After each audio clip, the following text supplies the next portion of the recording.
Hello, beautiful souls. Welcome back to day 3 of the 21-day soul cleansing journey. Got Mr. Grandma Tony Popsicle here joining us. He was just joining me on my little 5-minute break here that I've been doing, which I'm going to share with you today as a tool for what we're going to get into,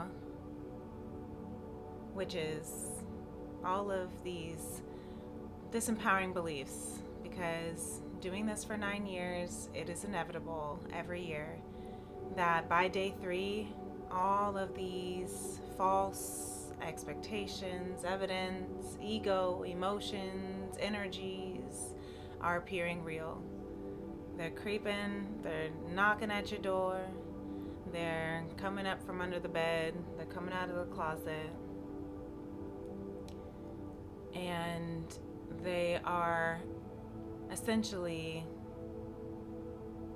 giving you its last Hail Mary, so to speak, to keep you small, to hold you down, to bind you, to chain you to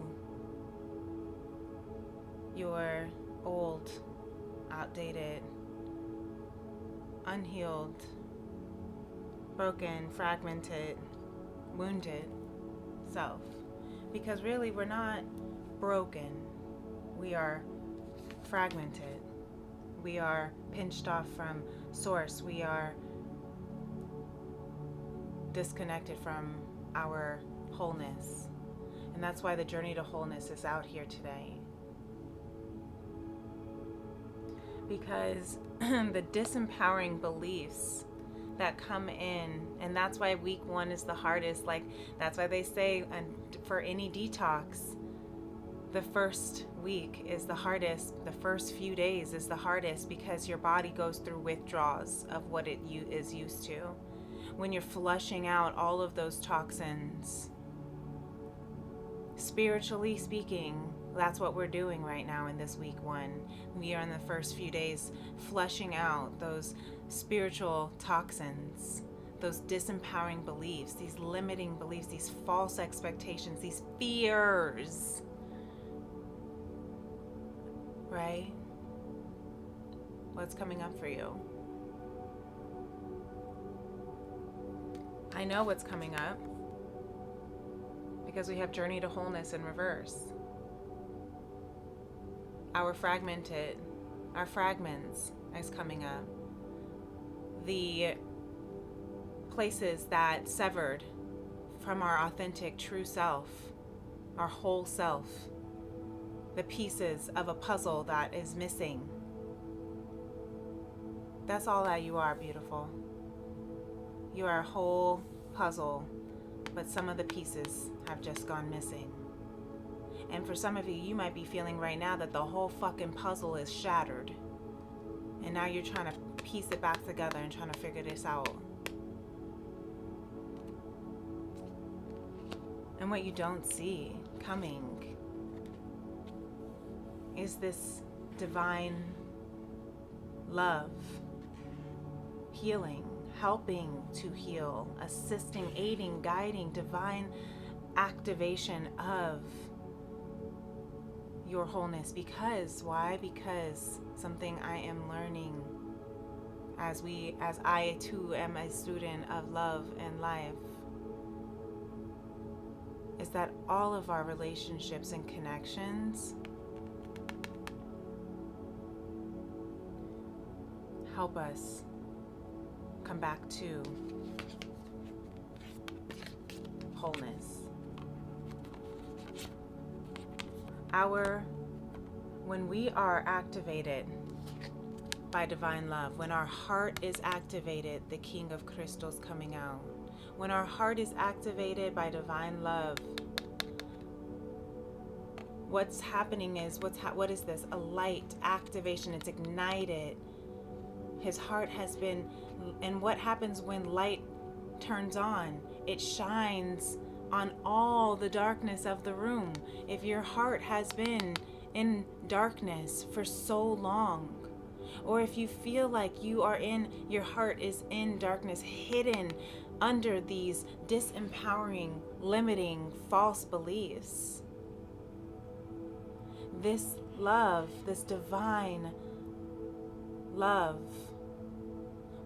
is shining light on all of you, your wholeness. And what does that mean? Whole, all of you means the parts of you that also have been wounded and fragmented and severed.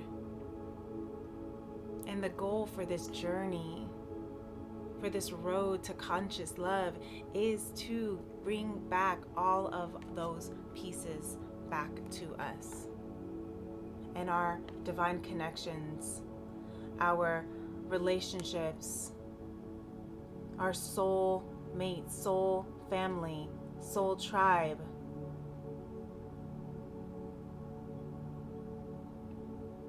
This is the twin flame card in the Beyond Lemuria oracles.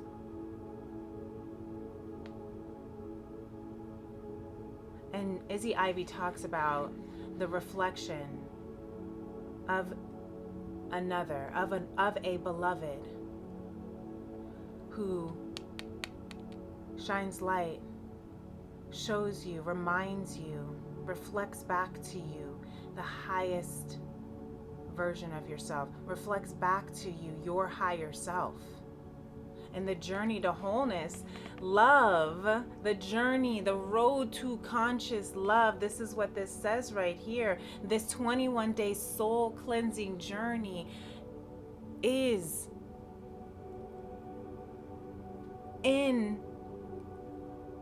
intended to bring you back to your wholeness.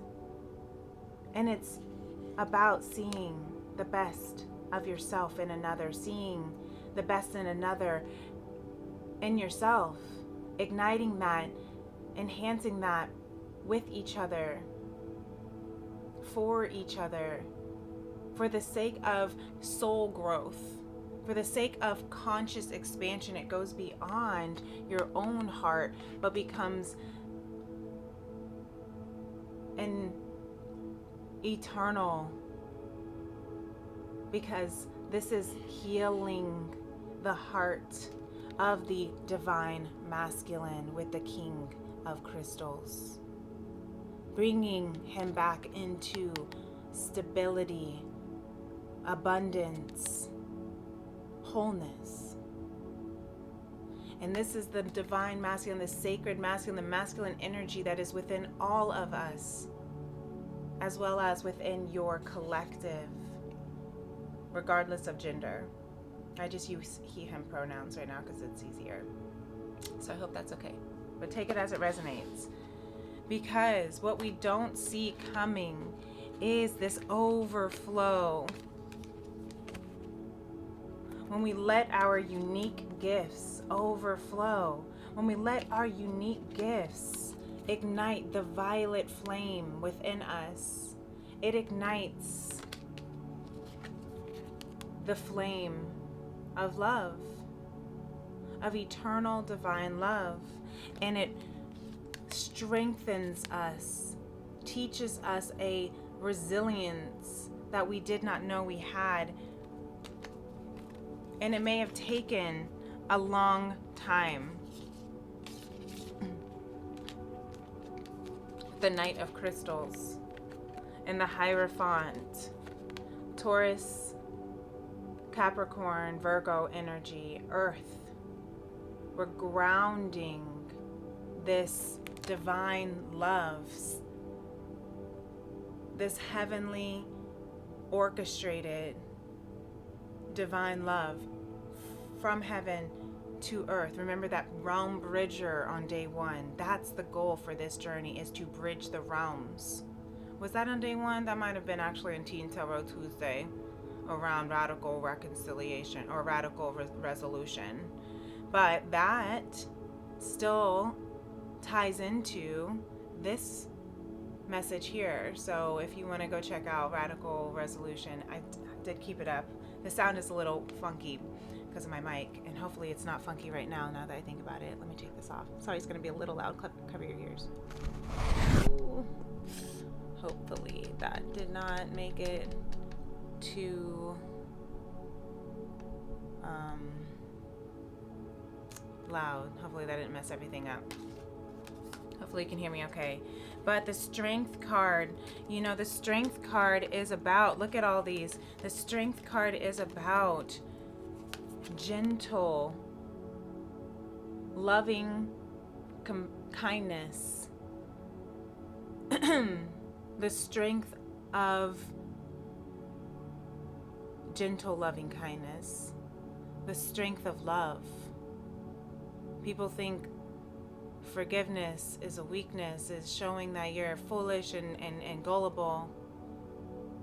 But forgiveness is the strongest thing we can do, because forgiving is honoring and recognizing the human that we all are, the human experience that this is, that we all make mistakes, that we all don't mean to fuck up, but we do, based on these limiting beliefs, disempowering beliefs. And where did those disempowering beliefs come from? They came from the stories, the traumas that occurred in the stories that we are healing through, the experiences that we're healing through. Our heart is strengthening through this. When we release disempowering beliefs, these false expectations, false evidences, false emotions, false egos appearing real, it stabilizes our heart. The Knight of Crystals and the Hierophant are both about long-term stability, recreating new traditions, new contracts. This is about breaking the cycles of false love, the cycles of conditional love instead of conscious love. And what I see here, I have to show this, because I notice it, the heart that is ignited in this King of Crystals is the heart that this woman, this feminine, is holding in the strength card, the gentle strength of, I will hold a safe space. This is a safe container. I won't harm you, you won't harm me. I won't hurt you, you won't hurt me. But we have to set these boundaries so that we don't hurt each other, because the lion could very well easily eat this woman. The woman could easily very well shoot the lion. But they're choosing not to hurt each other, because they see that there's more benefit in being with each other through compassionate love, right? And forgiveness, right? So that you can release those blockages from your heart, so you can live in abundance, so you can live in the excess of pouring overflow of love, divine love. Whoever is listening to this right now is carrying this unique gift. Look, because even this heart is ignited. And you might be feeling like a fucking alien, and I'm sorry about my language, but I'm channeling somebody who is like feeling this way. You might be feeling like an alien right now. You might be feeling like, what is this? Who am I? I feel like completely lost in the wilderness. I have no idea where the heck I am in this world. Where is my placement in this world? But those you are holding this unique gift of the violet flame, the unique gift of this. I'm hearing this soul code of divine love, and it's all within us. It's within us all, But some people have completely numbed to it. Some people are completely cut off from it. And you might be feeling that way right now. But what's happening is that it's all happening because it's burning away the flame. You're being ignited by this divine love, and it's burning away the false beliefs about who you are, the unique gift that only you carry in this world that we need. The light codes are upgrading in you through all of the heaviness and darkness and sadness and struggle that you have gone through, that has shattered you, that has fragmented you. But you're coming back into your wholeness. That's the goal for this journey. That's the step that we're taking today.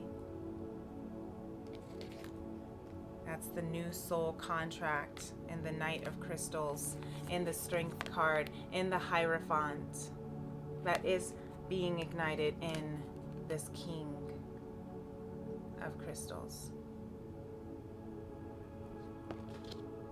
Let this mature you. Let this transform you. A brand new contract, a brand new year as we approach building within you. We have some Moonology card that came through, all full moons between the time frames. I'm picking up some time frames. Sagittarius, which we're in Sagittarius season now. The full moon in Sagittarius full moon in Sagittarius says, look at the bigger picture. Look at the bigger picture. How is this bigger than you? How is this bigger than what you're going through in this moment? The full moon in Capricorn, the end of a tough cycle approaches, beloved. Trust. We're entering this new year. We're ending this final year, the year of 9, as we're all talking about, of completion, of a 9-year cycle. And we're in this 9-year, 21-day soul cleansing journey. It's incredible. Something synchronistically is occurring, and it's orchestrating beyond what we can see, but you can feel it. That's why it feels like everything is crumbling. That's why it feels like your heart is on fire. That's why it feels like this tough cycle will never end, but it is coming to an end. It is approaching. The ending is approaching. And it's time for the full moon in Aquarius to show the world the real you. So sometime between now and the full moon in Aquarius, which the new moon in Aquarius is what I'm picking up on, Aquarius season, because the new moon in Aquarius is the shift, is the New Year's, the Chinese New Year's, from the year of the snake that we're in to the year of the horse, of movement, of action, of forward direction. Finally, there's so many things indicating in the stars, in our blueprint, why we chose to be born right now, to come to this earth right now, to take action. New moon in Aries. So maybe even between now and Aries season, when we have the brand new zodiac New Year's as well. So all these different New Years of Capricorn, the Sagittarius Christmas, of the new birth of Christ consciousness, the Aries, which is the New Year's of the zodiac wheel. Yeah, Aquarius, the new Chinese New Year. So lots of new, right?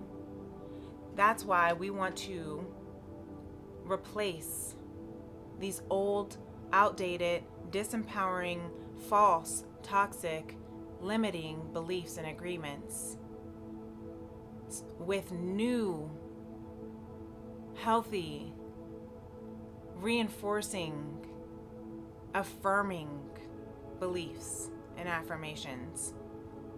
And so I'm going to share with you this last bit.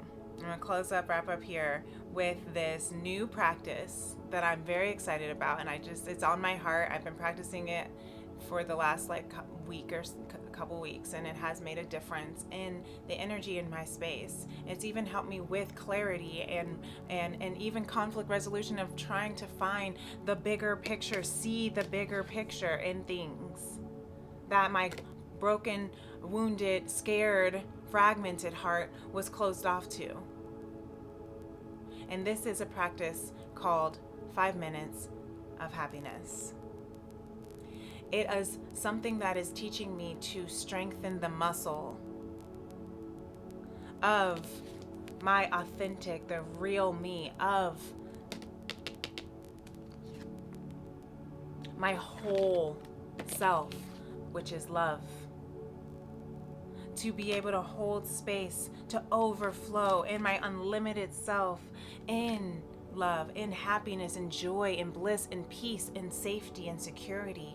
But when so much of this cycle has been so tough, it's so easy and this is what I'm realizing for me, and it is for all of us as these human, beautiful vessels,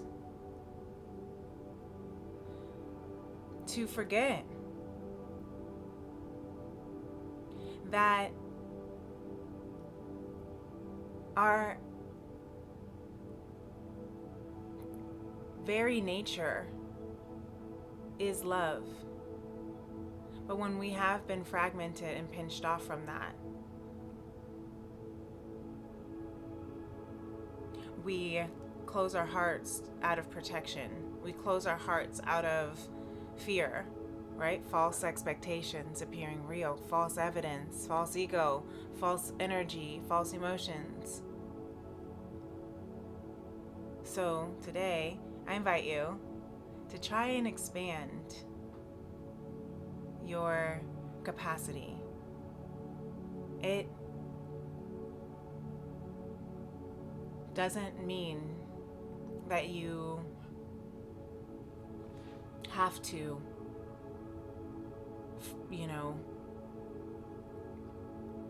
go from here to here with excitement and love for the life, if that's not where you're at right now. But if you set your clock, this is the challenge. If you would want to I invite you to add this challenge into this 21-day soul cleansing challenge, you could call this too. And that is to set your alarm at the top of the hour for 5 minutes. And if you can do it at the top of every hour, see how many hours you say yes to this practice, and just give 5 minutes of anything, of your intentional, focused attention, of whatever activity that leads you closer in the direction of love, of the frequency of love, of peace, of happiness, of joy, of acceptance, of surrender. And sometimes that is 5 minutes of journaling gratitudes, 5 minutes of prayer, 5 minutes of stretch and yoga, and connecting your body to your breath and your movement, or going outside on a walk for 5 minutes, right? Setting your clock for whatever. 5 minutes to play a game with your kid, with your sister, right? It's fun. And it started, I had to push myself to do it. But now, and sometimes I still, but it's getting easier. And I noticed a difference that got me out of the really, really heavy, dark space I was in, that we all are and have been in as we are approaching the end of this cycle, of this year. Releasing And that means we have the final last debris, the last bits. That's why if you feel like you're dying, I know that feeling, beloved. I know that feeling. That is your ego dying to the false sense of identity that you once were so attached to, that was toxic, that was unhealthy, that was not serving you. That's what's dying. And because you have had such strong hold and attachment, because that is what you have known, that is what has kept you safe for these last fill in the blank years, probably all of your life, or the majority of it. But we are in a Saturn return. Saturn is literally going from Pisces, which is in now, back to Aries for the next 30 years. So the last 30 years has been a cycle that's coming to an end, and it's been a tough cycle for many of us. So have grace for yourself. Be gentle with yourself. You're still love the beast that was born from all of this pain. That's what this is giving me, Beauty and the Beast vibes. That's what brought the beast back to the divine masculine. Look at this. Not me making Disney princess movies into a conscious awakening. All right, we might have to have a series on that one. But that's what I'm feeling right now with this strength card. What the story of that Beauty and the Beast was, that she loved the beauty of the beast. And that's what brought the divinity of the man, of the masculine. That was the healing of the divine masculine. And the sacred feminine. You see, the heart of the divine masculine is in the sacred feminine's hand. Not to control or possess, but to heal and to hold with gentle, loving, nurturing kindness. Because that is the feminine energy, the sensual, nurturing, maternal, mama, womb energy. Because that is the safe space that holds our unique gifts, that holds our wholeness, that sees our highest self, that sees our best self, that sees our fullest, most beautiful, true essence, divine self. Hold space for yourself, beloved. Okay? I hope that helps. This is really beautiful. I'm going to leave it at that. And that wraps up this day 3 of the 21-day soul cleansing journey. And until tomorrow, take care of yourself. Be kind. Be gentle. You are worthy. You are loved. You're abundant. You're beautiful. You're perfectly imperfect. And that's exactly okay. Okay? So, peace and love. Namaste. Bye.